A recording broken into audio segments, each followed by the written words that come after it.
Ankleshwar Surat highway ઉપર રોજ traffic જામથી વાહન ચાલકોના પરસાવા છૂટી રહ્યા છે।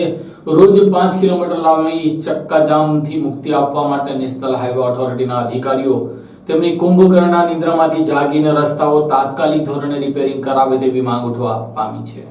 અંકલેશ્વર નેશનલ હાઈવે ઉપર વડોદરાથી સુરત ટ્રેક ઉપર ટ્રાફિક જામ સર્જાતા વરસાદના વિરામ વચ્ચે વાહન ચાલકો ભારે બફારા સાથે પસીનાથી રેબઝેબ બન્યા હતા। અંદાજે 5 કિમી સુધી વાહનોની કતારો મંડાઈ હતી। અંકલેશ્વરને અડીને પસાર થતા નેશનલ હાઈવે પર આયે દિન કોઈને કોઈ કારણસર ટ્રાફિક જામની સમસ્યા સર્જાતી હોય છે। અંકલેશ્વરની રાજપીપળા ચોકડી પાસે જેઆઈડીસી તરફ જવાના માર્ગની કામગીરી હાલ શરૂ છે, જેને પગલે વાલિયા ચોકડી અને નિલેશ ચોકડી પાસે ટ્રાફિક જામની પરિસ્થિતિનું નિર્માણ થયું છે। ત્યારે આજરોજ સવારથી ભારે ઉકળાટ વચ્ચે અંકલેશ્વર નેશનલ હાઈવે ઉપર વડોદરાથી સુરત ટ્રેક ઉપર ટ્રાફિક જામ સર્જાયો હતો। ટ્રાફિક જામ સર્જાતા વાહન ચાલકો આકરા તડકામાં પસીનાથી રેબઝેબ બન્યા હતા। જો કે આજે આંબલા ખાડીના નાળા ઉપર પડી ગયેલા ખાડાઓને પગલે તેને રોડ પર ખાડા પૂરવાની કામગીરી દરમિયાન ટ્રાફિક જામ સર્જાયો હતો। હાઈવે ઉપર 5 થી 6 કિમી લાંબો ટ્રાફિક જામ જોવા મળ્યો હતો। ગત સપ્તાહ દરમિયાન વરસેલા અવિરત વરસાદના કારણે ભરૂચ અંકલેશ્વર વચ્ચેના રાષ્ટ્રીય ધોરી માર્ગની ભારે ખાનાખરાબી થઈ છે। ઠેર ઠેર હાઈવે ઉપર ખાડાઓ પડી ગયા છે, જેના પરિણામે વાહનોની ગતિ ઉપર